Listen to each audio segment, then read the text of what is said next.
Can I read this to you? Do you mind if I I just wrote this and I want to read it to you. And because I know a lot of people in Michigan that are planning to vote for Trump, and they don't necessarily like him that much, and they don't necessarily agree with him. They're not racist and rednecks, they're actually pretty decent people. And so I wanted to sort of, after talking to a number of them, I wanted to write this. And Donald Trump came to the Detroit Economic Club and stood there in front of the Ford Motor executives and said, if you close these factories as you're planning to do in Detroit and build them in Mexico, I'm going to put a 35% tariff on those cars when you send them back, and nobody's going to buy them. It was an amazing thing to see. No politician, Republican or Democrat, had ever said anything like that to these executives. And it was music to the ears of people in Michigan and Ohio and Pennsylvania and Wisconsin, the Brexit states. You live here in Ohio, you know what I'm talking about. Whether Trump means it or not is kind of irrelevant because he's saying the things to people who are hurting. And it's why every beaten down, nameless, forgotten working stiff who used to be part of what was called the middle class loves Trump. He is the human Molotov cocktail that they've been waiting for.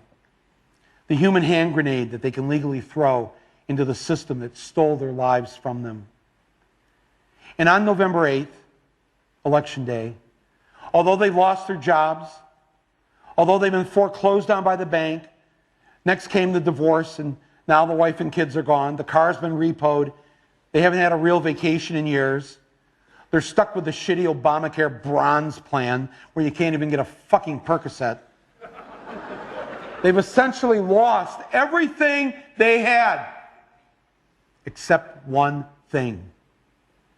The one thing that doesn't cost them a cent and is guaranteed to them by the American Constitution, the right to vote. They might be penniless, they might be homeless, they might be fucked over and fucked up. It doesn't matter because it's equalized on that day.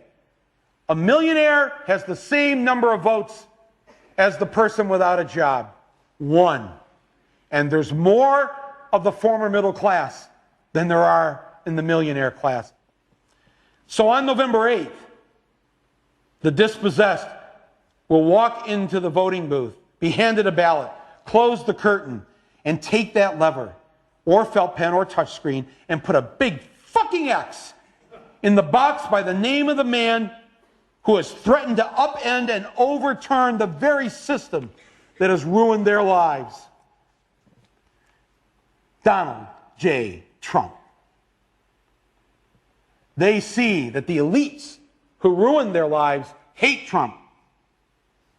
Corporate America hates Trump. Wall Street hates Trump. The career politicians hate Trump. The media hates Trump after they loved him and created him and now hate him. Thank you, media.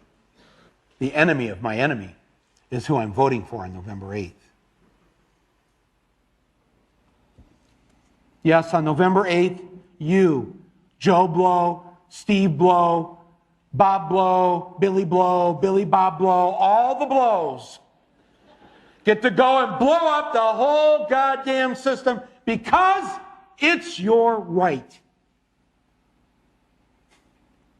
Trump's election is going to be the biggest fuck you ever recorded in human history.